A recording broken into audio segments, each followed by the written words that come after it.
ne voyez dans le fait que je vous tourne le dos aucune interprétation, puisque vous savez que j'ai toujours considéré que nous allions réussir sur tous ces enjeux, non pas contre vous, mais avec vous. Et je reconnais qu'aujourd'hui est une journée quand même très particulière.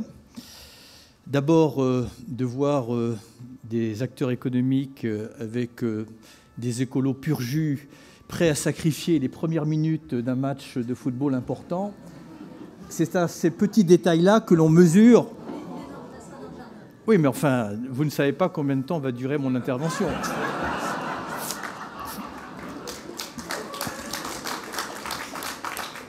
Et je veux dire que c'est à ces petits détails-là que l'on mesure que les choses sont quand même en train de changer. Et j'en prends acte. Et je vois que la biodiversité est probablement sortie de l'ombre, et je l'espère définitivement. Je viens de passer 3 heures auditionnées très sévèrement par l'Assemblée nationale sur le thème de la biodiversité. Et ce matin, dans notre première séance de travail tournée vers une autre initiative qui s'appelle ACT, mais accélérateur de la transition écologique, un des intervenants a fait référence à un article des Échos ce matin, dont je vous appelle peut-être à en prendre lecture ce soir parce que le titre interpelle « Seule l'écologie peut sauver le capitalisme ». J'attends de voir ce qu'il y a dedans, mais je me dis quand même qu'il y a un bouleversement dans l'ordre des choses, et donc il y a un moment pour grogner, mais il y a aussi un moment pour se dire quand même qu'il y a une dynamique et que nous sommes là pour l'accompagner. Victor Hugo, qui avait évidemment le sens de l'anticipation, disait, et c'est d'ailleurs cette phrase qui m'avait inspiré la phrase après que j'ai mis dans le discours de Jacques Chirac pour le sommet de Johannesburg, il disait « La nature nous parle, mais nous ne l'écoutons pas ». Puis moi, je l'avais transgressé, j'avais dit « La maison brûle et personne, et nous regardons ailleurs ». Peut-être que pour une fois, la nature crie et nous l'entendons enfin. Et j'espère que c'est le cas, en tout cas pour ce qui concerne la contribution française. C'est vrai que j'ai hésité à venir ici parce que quelque part, vous êtes en train de me faire mentir, puisque l'autre jour, dans un accès de colère, dont je suis peut-être un peu coutumier, j'ai interpellé les députés à l'Assemblée pour dire que la biodiversité est en train de fondre dans nos mains et que tout le monde s'en fichait. En réalité, c'est peut-être pas aussi caricatural que cela. Et en tout cas, accueillons le fait qu'il y ait une mobilisation et que chacun prenne sa part de responsabilité. Vous savez, je disais tout à l'heure justement à l'Assemblée sur une question sur le plan biodiversité, je crois qu'il en est de l'humanité comme de la nature. Seule la diversité est féconde et l'uniformité est stérile. Et donc, je pense que c'est bien qu'ensemble, puisque mon objet, mon intention, c'est de faire rentrer l'écologie dans la modernité, c'est que nous n'ayons aucun doute que seule la diversité nous permettra de faire face aux grands enjeux du XXIe siècle. Et donc je suis en tout cas très, très heureux et je suis dans un climat de confiance sur votre volonté parce que je pense que, pardon d'employer cette expression-là, mais je n'hésite pas à l'employer parce que j'ose espérer que ce temps est révolu. Je pense que votre intention, votre engagement va bien au-delà que de verdir éventuellement des éléments de communication. En tout cas, bravo pour cette initiative et vous avez raison, il en est de votre initiative comme de mon plan biodiversité. Le mesurer, l'évaluer, le monitorer au fil de l'eau et puis l'ajuster en fonction des objectifs qui sont les nôtres. Il y a un objectif auquel il faut qu'on contribue tous. C'est la COP 15 qui aura lieu en Chine en 2020, qui doit être un moment aussi décisif et déterminant que l'a été la COP 21 pour le climat. Ce n'est pas gagné. Ce n'est pas acté, c'est la Chine qui héberge cet événement. Il faut que les États, à commencer par la France, viennent avec des engagements contraignants pour faire en sorte que cette érosion que vous évoquiez tout à l'heure de la biodiversité ne soit pas une fatalité et que nous sortions d'une tragédie silencieuse et invisible auquel nous nous habituons au fur et à mesure des rapports des scientifiques.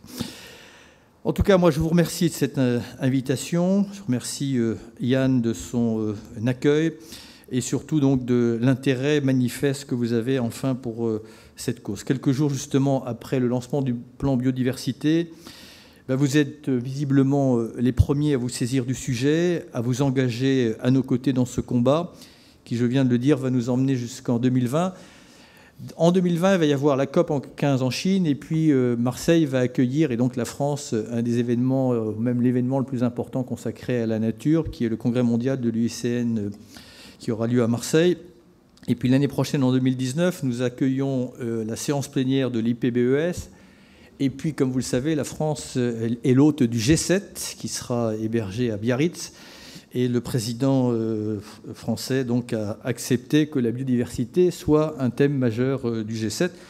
Tout ça va créer une forme d'émulation positive, mais va aussi mettre une loupe et une lumière sur nos propres contradictions ou incohérences, ou éventuellement nos propres déterminations, puisque chacun sait ici que la France, avec ses territoires ultramarins, héberge 10% de la biodiversité. Donc si nous voulons avoir une forme de leadership et de crédibilité en matière de biodiversité, comme nous l'avons eu en matière climatique, eh bien, faisons en sorte que ce plan sur la biodiversité, qui suit quand même une loi sur la biodiversité, qui suit une stratégie sur la biodiversité, consacre enfin une mise en œuvre et non plus une addition de paroles, de promesses et d'objectifs qui, pour certains, pas pour tous, ce serait injure de le dire, restent en l'état lettre morte. En tout cas, je ne vais pas vous faire un dessin, surtout après les échanges que vous venez de consacrer à ce sujet, mais inutile de rappeler.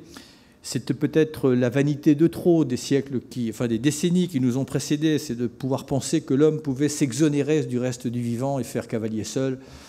Je pense que le XXIe siècle, il y a une force de rappel à la raison, de nous rappeler à bon escient que nous faisons partie d'un tout, que ce tout est indissociable. Et donc, voilà, il faut que nous cessions d'imaginer que, grâce aux prouesses technologiques, quelles qu'elles soient, cela puisse nous permettre de nous dissocier du reste du vivant. En tout cas, chacun doit garder à l'esprit, quelle que soit sa responsabilité, que nous vivons, nous les hommes, sur un seuil étroit de tolérance.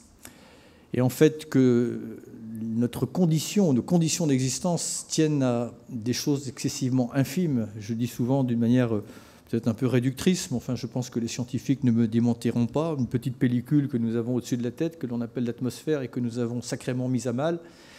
Et puis une pellicule encore plus fine que nous avons sous les pieds, que l'on appelle l'humus, et que nous avons particulièrement dégradée. En tout cas, une chose est certaine, c'est qu'on ne fera pas de commerce sur une planète morte. Et vous l'avez donc compris, je le vois à travers les engagements que vous venez de prendre dans le cadre de Act for Nature, que vous êtes prêts à vous engager. Et ces engagements, ils obligent ceux qui les reçoivent, mais ils obligent évidemment ceux qui les émettent. Et donc, je pense que nous serons tous là, les uns les autres, mais vous ferez pareil pour moi, pour mon plan biodiversité, pour nous rappeler sur nos trajectoires, nos itinéraires et les promesses que nous aurons faites.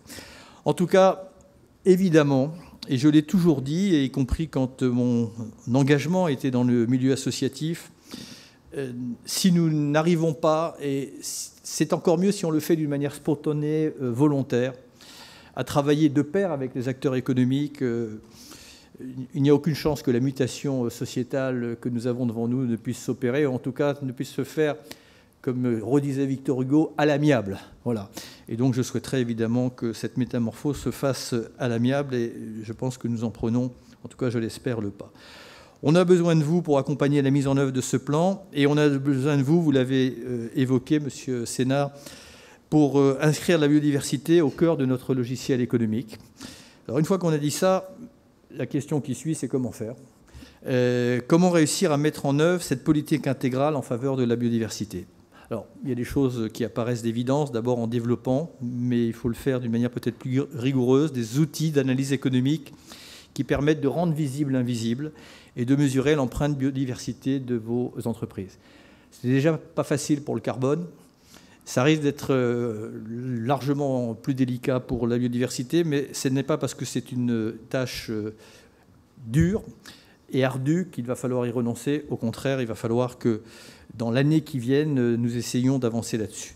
Ça ne me semble pas hors de portée, surtout que je sais que certains d'entre vous, alors je pense évidemment à Michelin, mais je ne le fais pas exprès, je pense à Kering, se sont, me semble-t-il, lancés dans cette prospective. J'aimerais justement qu'en 2020, à l'occasion du Congrès mondial de la nature, donc, qui aura lieu en France, toutes les grandes entreprises puissent avoir développé ce type d'outils. Voilà peut-être un objectif que l'on peut se fixer.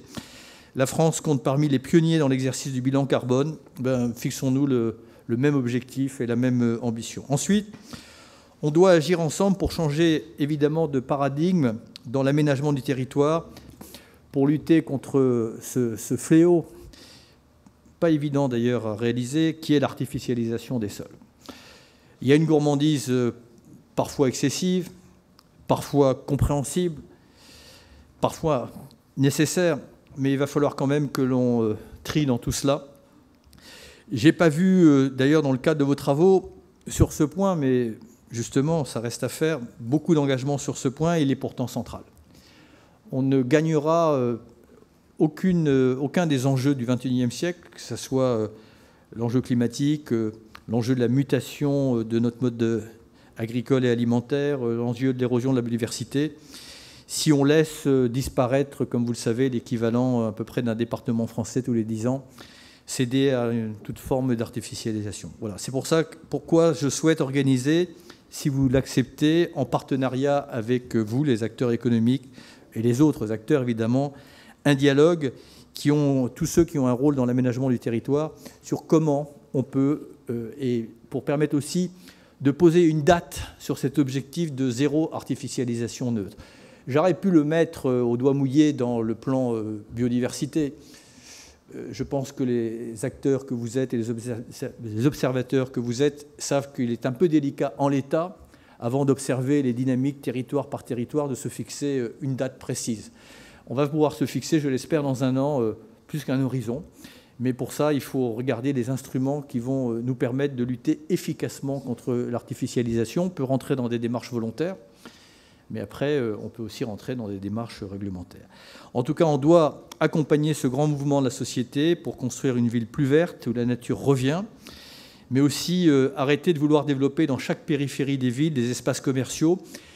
D'ailleurs, ça tombe bien, parce que maintenant, je suis interpellé par des élus et des maires qui se désolent que le cœur des villes se soit dévitalisé. Donc, prenons acte, et on va les aider à revitaliser le cœur des villes, mais si on les aide à revitaliser le cœur des villes, on va surtout les aider à désartificialiser le périmètre des villes.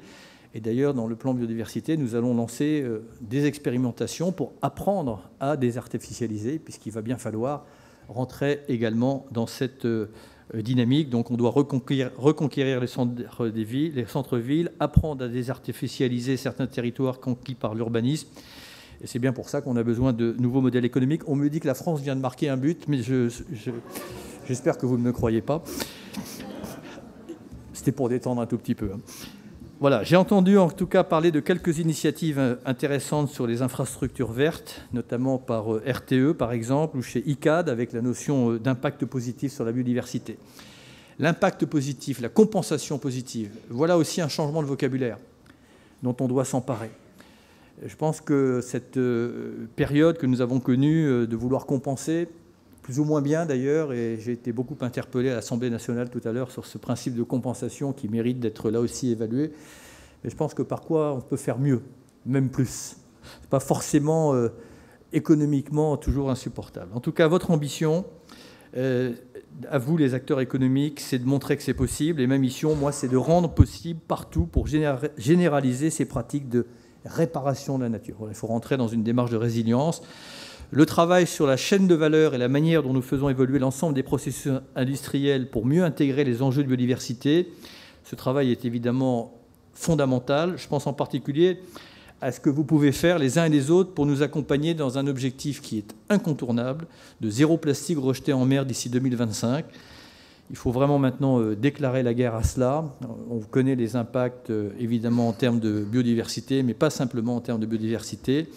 Cet objectif, il est à notre portée, mais il ne sera à notre portée que si nous travaillons ensemble et pas si nous travaillons les uns contre les autres. Dans quelques années, vous le savez, de toute façon, ça n'est qu'anticipé, l'Europe va interdire les plastiques à usage unique et les produits qu'on retrouve dans nos océans, au point que nous sommes soi-disant, non pas en train d'ériger, comme on dit, des continents plastiques dans les océans, mais pour ceux qui ont vu un certain nombre de documentaires récemment, des espèces de soupes gélatineuses, totalement incompatibles avec la survie des océans et avec le rôle fondamental que les océans jouent dans les grands équilibres, et à commencer par les équilibres climatique. Donc ces plastiques dans les océans, c'est quasiment l'Atlantide à l'envers. Et je me désole que les archéologues du futur n'aient comme trace de notre passage que ces résidus de sacs plastiques au fond des océans. En tout cas, sur ce sujet, force est de constater qu'il y en a qui ne restent pas les bras croisés. J'ai accueilli ce matin avec beaucoup d'intérêt les engagements de Danone ou ceux de L'Oréal sur les plastiques ou de Nespresso sur l'aluminium qui doivent servir à montrer qu'il y a des solutions et surtout qu'on peut les généraliser. Il ne faut pas se tromper de combat. Ceux qui voudraient s'opposer à cela appartiennent au monde d'hier, à l'arrière-garde. Et ceux qui prendront le virage en premier seront les gagnants. Je pense que sur tous ces sujets, transition énergétique, changement climatique, érosion de la biodiversité, je pense que certains ont compris qu'il vaut mieux être dans les wagons de tête qu'éventuellement dans le wagon de queue, et que même pire de rester sur le quai. En tout cas, le combat contre le plastique, c'est un combat planétaire dont dépend la survie des océans, mais aussi, ne l'oublions pas, la capacité à nourrir 9 milliards de terriens en 2050 et à jouer aussi à plein son rôle de puits de carbone et de source d'oxygène. Voilà. Même combat, même détermination, ce n'est pas l'un ou l'autre, c'est l'un et l'autre pour les pesticides et les autres produits chimiques. J'évoquais tout à l'heure, toujours à l'Assemblée, que selon un rapport parlementaire sur notamment l'état de la Méditerranée, si l'on voulait recenser les molécules chimiques déversées depuis une cinquantaine d'années, une soixantaine d'années en Méditerranée, à moyen constant, selon ce rapport parlementaire, il faudrait 50 millions d'années. Si on se contente d'essayer d'évaluer l'impact des 20 000 molécules recensées par la directive REACH, ce que nous pourrions faire, on pourrait le faire dans un délai probablement plus court, mais en l'état, seul 0,6% de ces molécules, nous avons évalué leur impact sur l'environnement, et je ne parle pas évidemment de l'impact que sur la santé humaine. Donc, évidemment, c'est un sujet que nous allons traiter maintenant avec détermination. Contrairement à ce que certains croient, je suis excessivement déterminé sur ce sujet-là, mais je mets en place des méthodes. Et la grande différence, c'est qu'il y en a qui fixent des objectifs et puis qui les oublient derrière. Moi, je fixe des objectifs, mais je fais en sorte qu'on les mette en œuvre. Et vous verrez que sur les perturbateurs, sur le glyphosate, sur les néonicotinoïdes, eh bien, nous ferons ce que nous avons dit que nous allions faire. Les consommateurs, d'ailleurs, eux-mêmes nous accompagnent. C'est pour ça qu'il faut surfer sur cette lame de fond sociétale. Et c'est une exigence et une responsabilité, évidemment, auxquelles nous ne devons jamais faillir. Avec la loi sur l'agriculture et l'alimentation, comme vous le savez, nous sommes en train de créer l'un des plus grands marchés d'Europe pour les produits bio de qualité. Là, évidemment, je compte sur les acteurs de l'agroalimentaire pour accompagner cette transformation en profondeur du modèle agricole. Moi, je suis ravi que la grande distribution s'empare du bio, mais garder la même exigence, le même cahier des charges sur l'agriculture bio que les coopératives ont pu le faire dans une force pionnière telle qu'elles l'ont été. Je sais que Léa Nature travaille dans ce sens, que les autres acteurs de l'agroalimentaire et de la distribution s'y intéressent de près. Il y a franchement là matière à construire une grande alliance entre la nature et l'agriculture pour notre pays.